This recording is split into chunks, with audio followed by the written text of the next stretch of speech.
सदर घटना खूप वर्षांपूर्वीची आहे. कोकणातील घाटमाथ्यावर वसलेलं एक जुनं निर्जन गाव माणगाव. गावापासून 5 किलोमीटर आत डोंगरात खोल गेलेलं Shri Patankar arts and science college एकेकाळी शिक्षण क्षेत्रात नावाजलेलं, पण गेल्या काही वर्षात इथे प्रवेश घेणाऱ्यांची संख्या झपाट्याने कमी झाली होती. कारण त्या कॉलेजमध्ये काहीतरी आहे, काहीतरी विचित्र झपाटलेलं, असं तिथल्या लोकांना, विद्यार्थ्यांना अनुभव आला होता. पण शहरातले लोक हे अफवाच मानायचे. कोणाला विश्वास बसेल की कॉलेजमध्ये आणि भूत प्रेत आत्मा? पण सगळ्याच गोष्टी डोळ्यांना दिसतात तशा नसतात. काही गोष्टी अनुभवातून येतात. आदित्य, प्रज्ञा, सौरभ आणि मृणाल 4 जणांनी त्यांच्या BSc अभ्यासक्रमासाठी हे कॉलेज निवडलं. गावात किरकोळ चर्चा झाली, पण त्यांनी दुर्लक्ष केलं. भीतीला घाबरून भविष्य थांबत नाही, असं प्रज्ञा ठाम म्हणाली. चौघेही शहरातील असल्याने त्यांना कॉलेजच्या हॉस्टेलवर राहणं भाग होतं. कॉलेजचं हॉस्टेल कॉलेजपासून 100 मीटरवर होतं. एक जुनी, भिंती उन्मळलेल्या 3 मजली इमारत. प्रवेश करताच एक विचित्र कुबट वास जाणवला. सौरभ थोडा मागे सरला. बऱ्याच दिवसांपासून हे स्वच्छ केलं गेलं नाहीये बहुतेक, तो म्हणाला. तेथील वातावरण तसं थंड व गंभीरच वाटत होतं. हॉस्टेलमध्ये राहायला पण जास्त कोणीच नव्हतं. खोलीत प्रवेश केला, थोडी साफसफाई केली व बॅग ठेवून बाहेरच पार्सल आणलेलं जेवले व सर्व झोपी गेले. सर्वच थकलो होतो, त्यामुळे गाढ झोप लागली होती. त्याच रात्री सौरभला अचानक जाग आली. रूममध्ये कोणीतरी चालत असल्याचा आवाज आला, बुटांचा टप टप आवाज. पण रूममध्ये तर सगळे झोपलेले. त्याला भीती वाटली. त्याने मोबाईलचा फ्लॅश चालू केला, पण कोणीच नव्हतं. तो परत झोपणार तेच.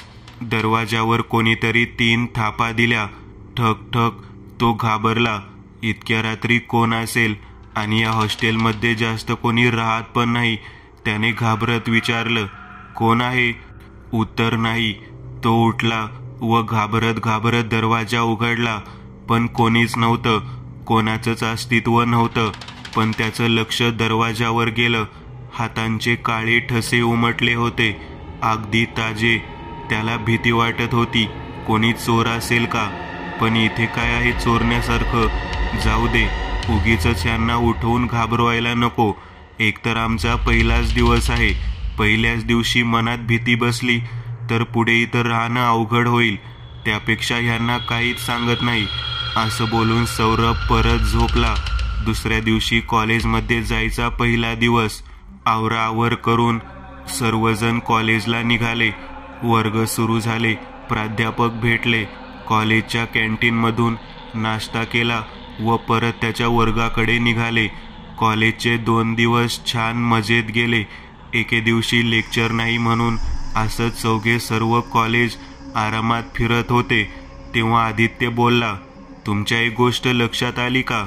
आपली क्लासरूम सोडून त्याच्या शेजारी एक क्लासरूम आहे. ती 2 दिवस कायम कुलूप बंद होती. रूम नंबर 4 होती ती. हो रे, आठवलं. आणि दरवाजावर लाल अक्षरात पण लिहिलं होतं, या खोलीत प्रवेश करू नये. प्राचार्य, मृणाल म्हणाली. असं बोलत असतानाच तिथून एक कर्मचारी चालला होता. त्याने त्यांचं बोलणं ऐकलं व म्हणाला, ह्या खोलीचा विचार पण करू नका. प्रज्ञाने विचारलं, ही रूम इतकी का गुप्त आहे? तेव्हा कर्मचाऱ्याने जरा कुजबुजून सांगितलं, 20 वर्षांपूर्वी इथे एक मुलगी, स्नेहा देशमुख, इथंच मेली होती. म्हणतात पेपर दिल्यानंतर ती रूममध्येच ओरडत कोसळली. कोणीतरी तिला झपाटलं होतं. प्रज्ञा हसली. कसल्या थापा आहेत? आपण विज्ञान शिकतो. मात्र आदित्यला त्या कर्मचाऱ्याचे डोळे विस्फारलेले वाटले. जणू तो काहीतरी खरं बोलत होता. तो विषय विसरून जावा, शिका आणि मोठे व्हा. नसत्या गोष्टीत लक्ष देऊन तुमचं भविष्य खराब करू नका. एवढं बोलून तो कर्मचारी निघून गेला. पण तो खूप वर्ष इथे काम करतोय असंही समजत होतं. सर्वजण परत त्या खोली नंबर 4 पाशी आले व एकमेकांसोबत चर्चा करत होते. आदित्य म्हणाला, मला नाही काहीच खरं वाटत. आपण ना आत जाऊन खरंच पाहिलं पाहिजे. ओय, वेडा आहेस का? मला तर खरंच या खोलीत तिचं अस्तित्व असेल असं वाटतंय, मृणाल म्हणाली. बरं, उशीर झालाय, हॉस्टेलवर निघू, सौरभ म्हणाला. सर्व हॉस्टेलवर आले. रात्री सर्वजण झोपले होते. मृणालला एक विचित्र स्वप्न पडलं. एका काळोख्या खोलीत झुंबर हळूहळू फिरत होता. त्या खाली एक मुलगी उभी होती. चेहरा झाकलेला, लाल ड्रेस, रक्ताळलेले हात, जळके हात. तिने हळूच डोळे वर केले, लालसर, रक्तासारखे. माझा पेपर कुठे आहे? ती कुजबुजली. मृणाल किंकाळी मारून उठली. तिच्या अंगावर काटा आला होता. भीतीने दरदरून घाम फुटला होता. तिने सांगितलेलं स्वप्न खूपच भयंकर होतं, आणि तेही त्याच रात्री जेव्हा त्यांना रूम नंबर 4चं सत्य कळतं. त्यानंतरच्या 2 दिवसात हॉस्टेलमध्ये विचित्र घटना घडू लागल्या. पंखे अचानक चालू व्हायचे, दिवे चमकायचे, आरशात वेगळं प्रतिबिंब दिसायचं, आणि दररोज रात्री 3 थापा ऐकू यायच्या. सर्वांनाच खूप भीती वाटू लागली. हे आपल्यासोबत काय घडत आहे? आणि खरंच असं अमानवी गोष्टी असतात. एक दिवस आदित्य आणि सौरभ कॉलेजच्या जुन्या ग्रंथालयात गेले. त्यांना खूप जुनी, प्राचीन काळातील पुस्तक त्यांना वाचण्यासाठी हवी होती. ती शोधत असताना तिथे त्यांना एक कपाट दिसतं. ते लोखंडी कपाट कर कर करत उघडलं. त्यात पुस्तकं होती. ती शोधताना एक फाईल त्याच्या हाती लागली. त्यात 2005 सालच्या परीक्षाची कागदपत्र होती. सौरभने फाईलमध्ये पाहिलं व त्यांनी एक उत्तरपत्रिका उघडली. नाव होतं स्नेहा देशमुख, आणि दुसऱ्या शीटमध्ये खाली मोठ्या अक्षरात लिहिलं होतं ॲब्सेंट. ओय आदित्य, हे बघ, हे त्याच मुलीबद्दल आहे ना? तिला झपाटलं होतं असं का ते काका बोलले होते, आणि म्हणून रूम नंबर 4 बंद आहे. आदित्यने पेपर शीट हातात घेतली व बघू लागला. काय रे सौरभ, हे असं काय विचित्र? म्हणजे हिचा पेपर भरलेला असूनही ती अनुपस्थित कशी? आदित्य चक्रावून गेला. तेवढ्यात एक थंड हवेची जोरात झुळूक येऊन सगळे कागद उडाले. कपाट आपोआप चालू बंद होऊ लागले. दिवे बंद झाले, आणि मागून रडका, घोगरा आवाज आला. खोटं, खोटं, हे खोटं आहे. तो आवाज ऐकून दोघांना कंप फुटला. हातपाय कापू लागले. दोघं धावतच बाहेर आले. घडलेला सर्व प्रकार त्याच्या मैत्रिणींना सांगितला. मृणाल म्हणाली, हिच्यासोबत नक्कीच अयोग्य झालं आहे. काहीतरी अन्यायकारक घडलं आहे वाटतं कॉलेजकडून, कारण परीक्षेला प्रेझेंट असूनही ॲब्सेंट असं लिहिणं ही चूक कशी होऊ शकते? जाऊ दे, बघू नंतर, असं म्हणत ते झोपी गेले. काही दिवस गेले. परीक्षा जवळ आल्या होत्या. हे सर्व कॉलेजमध्ये बसूनच. आपण संध्याकाळी 9 वाजेपर्यंत जाऊ, म्हणजे काही लागलं तर ग्रंथालयात जाऊन पुस्तक घेता येतील. आम्ही आमच्या क्लासरूममध्ये अभ्यास करत बसलो होतो. अचानक कॉलेजमध्ये विजेचा खंड पडला. हॉस्टेल पण अंधारात गेलं, आणि मोबाईलची बॅटरी लावून क्लासरूमच्या बाहेर आलो. अचानक काहीतरी जोरात लोखंडी तुटण्याचा आवाज आला.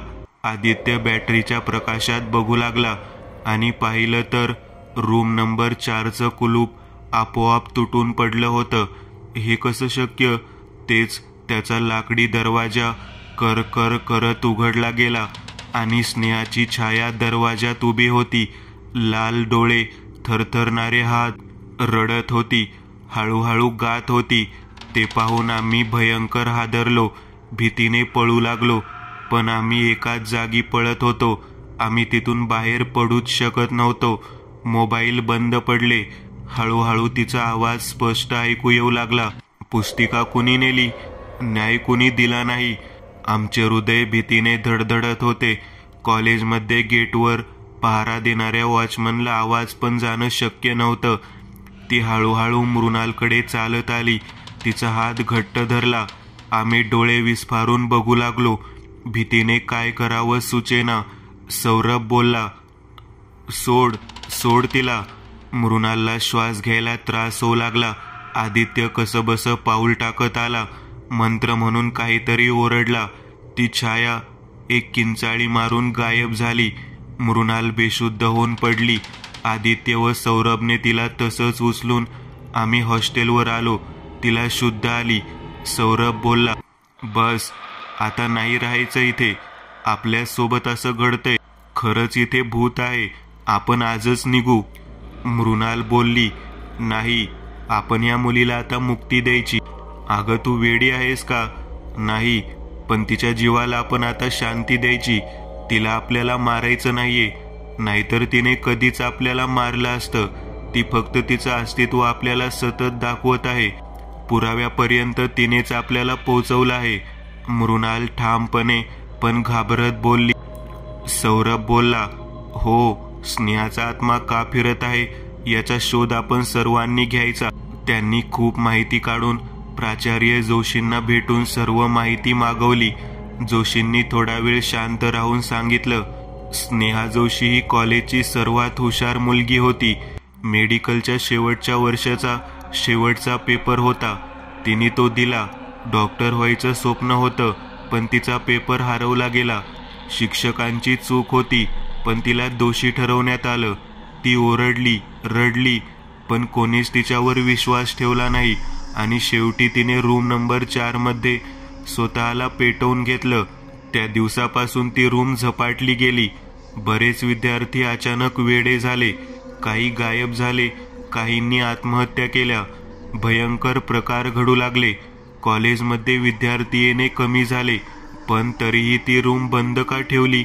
आदित्यने विचारलं. जोशी म्हणाले, कारण ती न्याय मिळेपर्यंत शांत होणार नाही. आम्ही सर्वांनी ठरवलं की स्नेहाला न्याय मिळायला हवा. आम्हाला तसे पुरावे पण मिळाले होते.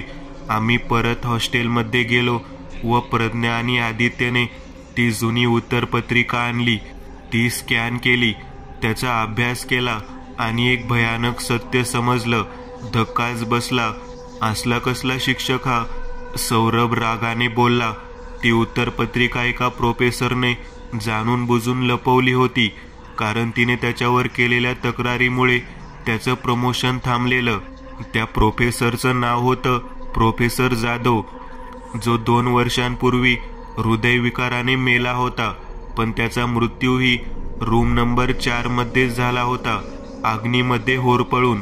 दुसऱ्या दिवशी सकाळी स्नेहाची खरी उत्तरपत्रिका कॉलेजच्या मुख्य मंडळात आम्ही सादर केली. कॉलेजने पत्र काढलं. स्नेहा देशमुख निर्दोष होती. तिचा अन्याय मान्य करण्यात येतो. कॉलेजचे सर्व शिक्षक व विद्यार्थी संध्याकाळी रूम नंबर 4च्या समोर उभे राहिले. शिक्षकांनी दरवाजा उघडला तसे एक जळका वास नाकात शिरला. हवेची झुळूक आली. मगच त्यांनी तिथेच एक अंतिम विधी केला. उत्तरपत्रिका आणि तिचा फोटो रूम नंबर 4 मध्ये ठेवून दिवा लावला. त्या रात्री शांतता होती. सर्वजण तिथून निघून गेले, पण आम्ही तीच खोली बघत होतो. विचार करत होतो, खरंच हिच्यासोबत किती वाईट झाले आहे. असा विचार करत असतानाच अचानक दिवा विझला. अंधार झाला. आम्ही घाबरलो. काच फुटली. लाईट चालू बंद होऊ लागली आणि आरशावर एक वाक्य उमटलं, धन्यवाद, मी आता मुक्त आहे. आम्हाला आनंद झाला. खरंच हिला मोक्ष मिळाला. आपला उपयोग कोणाला तरी झाला याचं समाधान आम्हाला मिळालं. आता रूम नंबर 4 आता स्नेहा स्मृती कक्ष म्हणून ओळखला जातो. तिथं एक फोटो आहे, एका हसऱ्या हुशार मुलीचा. पण हॉस्टेलमध्ये काही जण अजूनही रात्री 3 थापा ऐकतात. कधी कधी पंखा आपोआप फिरतो, कधी कधी पुस्तकं हवेत उडतात. शांत झालेल्या आत्म्याचं अस्तित्व अजूनही इथं आहे, कारण कोणीतरी अजून तिच्या जागी न्यायाच्या वाटेवर वाट पाहतंय.